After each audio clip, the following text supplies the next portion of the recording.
I am Gelv, freethinker, sorcerer of little renown, and warrior in arms for the free fort under the exiled Queen Eleanor the Bold. Yesterday I experienced my first foul taste of war. It has changed me, and not for the better. It started quietly.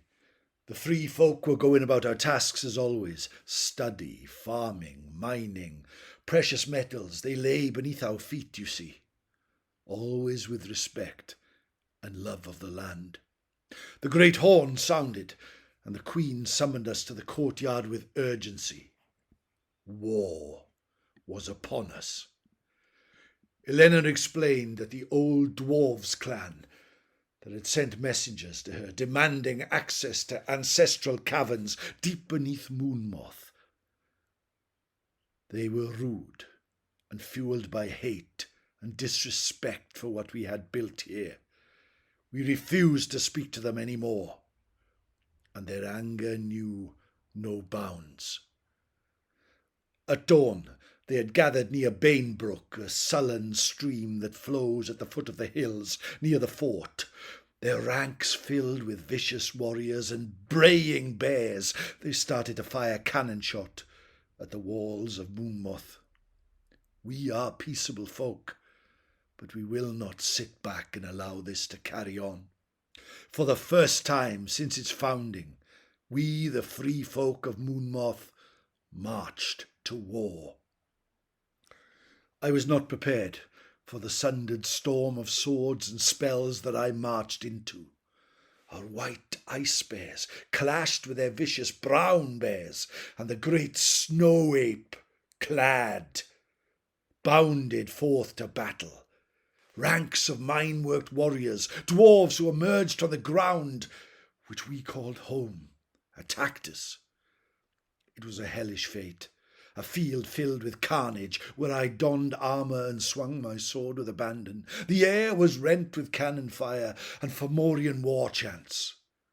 The ancient crude songs of the dwarves echoed through the valley as spells shot through the sundered sky.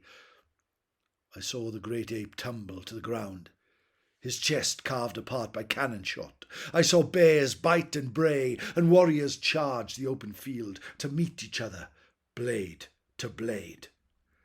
My group of spellcasters and sword-wielders smashed into a unit of dwarves that had literally emerged from an underground opening, sending them fleeing across the field. Filled with a vim of victory, I cried to the heavens. But little did I know that elsewhere the battle was taking a turn for the worse. Although our force was filled with magic users, the dwarves have brought a wizard unmatched in their ranks. Spell after spell battered into our force. The Fomorians fell under a fire-filled barrage, and Eleanor herself was caught in the middle of the field by a spell. I saw her winded and wounded, and seizing his giants, the dwarves' king rode forward and slew her, her broken body brought down by an axe and sent tumbling to the ground. All was lost. Fleeing the field, we rushed back to Moonmouth and barred the doors. In the darkness of the night, we could hear the dwarves' victory song being sung and the wails of the wounded abandoned outside. Moonmouth is a grim place tonight. We await the next move of the dwarven infiltrators who have come to our land. It will indeed be a long, long night.